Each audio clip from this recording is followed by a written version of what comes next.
नमस्कार बच्चों।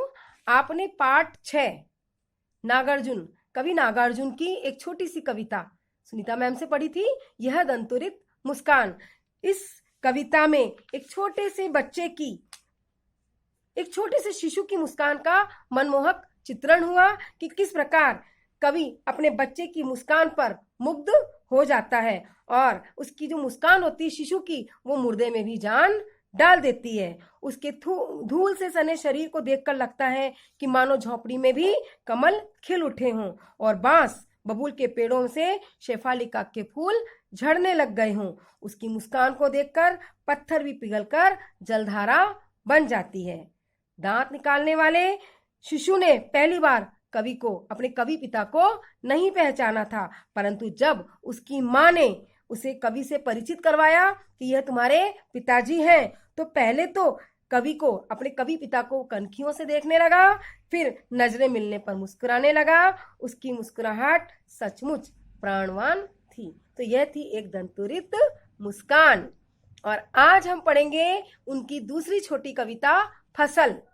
फसल, आप सबको पता है कि फसल किसान अपने खेतों में उपजाता है और फसल को बड़ा होने में, सींचने में किसी एक का योगदान नहीं होता। उसके योगदान में बहुत सारे तत्व काम करते हैं। जैसे फसल नामक कविता में कवि ने हवा, पानी, धूप और भूमि और मानव श्रम के योगदान पर प्रकाश डाला है। कवि कहता है कि फसलों के उगने में किसी एक भूमि का नहीं, बल्कि सभी भूमियों की भिन्न भिन्न मिट्टियों का योगदान है। इनके उगने में सभी नदियों के जल का तथा करोड़ों किसानों के श्रम का योगदान है। ये फसलें सूर्य की धूप और हवा की थिरकन पाकर फलती फूलती हैं। तो आइए हम फसल कविता को विस्तार से पढ़ते हैं और समझते हैं। फसल, एक के नहीं, दो के नहीं, ढेर सारी नदियों के पानी का जादू। एक के नहीं, दो के नहीं, लाख लाख कोटि कोटि हाथों के स्पर्शों की महिमा। एक की नहीं, दो की नहीं, हजार हजार खेतों की मिट्टी का गुणधर्म। तो कोटि मतलब करोड़ों, स्पर्श छुअन, गरिमा मतलब गौरव और गुणधर्म मतलब उसका स्वभाव। और जैसे गुणधर्म मिट्टी का स्वभाव और उसका प्रभाव। तो देखिए नागार्जुन कवि कहते हैं कि फसलों की को जो फसल जब उपजती है तो उसकी जो फलने फूलने में किन किन चीजों का उसको योगदान मिलता है, इस पर प्रकाश डालते हुए कवि कहते हैं कि ये जो खेतों में फसलें फल फूल रही हैं, इनमें एक नहीं, दो नहीं, अनेक नदियों का पानी समाया हुआ है। न जाने किस किस पानी से सिंचकर ये फसलें तैयार हुई हैं।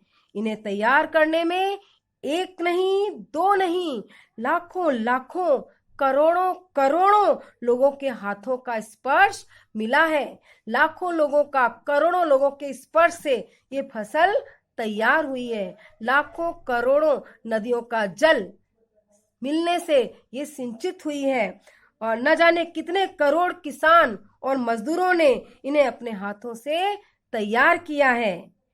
उन सबके श्रम का गौरव इन फसलों में हमें दिखने को मिलता है। न जाने कितने ही खेतों की मिट्टी का गुणधर्म और स्वभाव इन फसलों में आ गया है।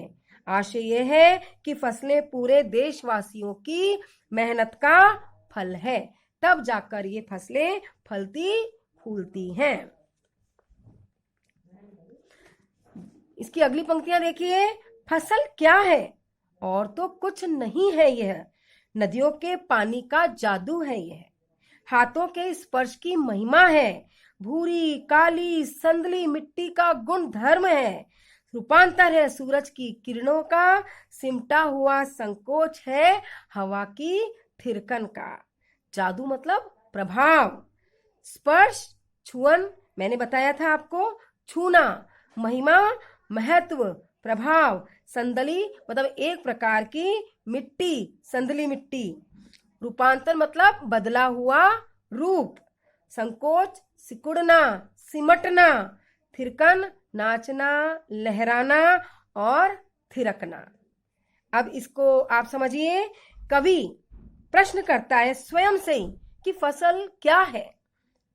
तो स्वयं ही अपने आप से प्रश्न करता है कि खेतों में उगी हुई ये फसल आखिर क्या है। वह स्वयं ही इसका उत्तर भी देता है कि ये फसलें और कुछ नहीं है बल्कि पानी के अमृत भरे प्रभाव से सिंचकर पुष्ट हुई है। अर्थात फसल को सींचने में पानी का बहुत बड़ा योगदान है। इनमें नदियों का जादुई प्रभाव है। ये किसानों के हाथों का स्पर्श और श्रम पाकर इतनी फली फूली हैं। आशय यह है कि इन फसलों में किसानों की मेहनत छिपी हुई है। किसान दिन रात पूरे परिश्रम से अपनी फसल को उगाता है, उनको फलता है, फूलता है। ये फसलें कहीं भूरी मिट्टी से उपजी हैं, कहीं काली मिट्टी से उपजी हैं, तो कहीं संदली मिट्टी से उपजी हैं। ये मिट्टियां अलग अलग प्रकार की होती हैं और इन मिट्टियों का गुण धर्म भी अलग अलग होता है। आशय यह है कि इनमें अपनी अपनी मिट्टी का गुण, स्वभाव, स्वाद और प्रभाव छिपा हुआ होता है। ये फसलें सूरज की किरणों का बदला हुआ रूप है। मतलब जब सूरज की किरणें इन फसलों पर पड़ती है तो फसल बढ़ती है, उसे सूरज की किरणों से बढ़ने का अवसर प्राप्त होता है। आशय यह है कि सूरज की किरणों ने ऊष्मा देकर इस तरह का रूपांतर प्रदान किया है। हवाओं की थिरकन सिमटकर इन फसलों में समा गई है। मतलब जब हवाएं, ठंडी ठंडी हवाएं चलती हैं तो ये फसल भी लहराने लगती है। आशय यह है कि इन्हें बड़ा करने में वायु का भी पूरा योगदान है। तो ये जो फसल है, ये फसल पानी में मिले जीवनमयी अमृत तत्व पाकर फलती फूलती है और किसानों के स्पर्श को पाकर भी ये बड़ी होती है। अर्थात किसानों के श्रम की महिमा भी इसमें छुपी होती है। साथ ही मिट्टी का गुणधर्म, उसका स्वभाव, स्वाद, ये सब भी फसल को बड़ा करने में अपना योगदान देता है। इस प्रकार ये फसल सभी तत्वों से, जल, मिट्टी, धूप तथा वायु से मिलकर बड़ी होती है। सबका योगदान पाकर फसल बढ़ती है। इसी के साथ इसमें मानव का श्रम भी सम्मिलित किया गया है और इन सबके सम्मिलित प्रभाव से ही फसल बड़ी होती है। मुझे आशा है कि आपको ये पाठ फसल अच्छी तरह समझ में आया होगा। अपने अगले वीडियो में मैं इसके सभी प्रश्न आपको समझाऊंगी और वर्कशीट में भी दे दूंगी। आप इन सब प्रश्नों को अपनी कॉपी में कर लीजिएगा। धन्यवाद।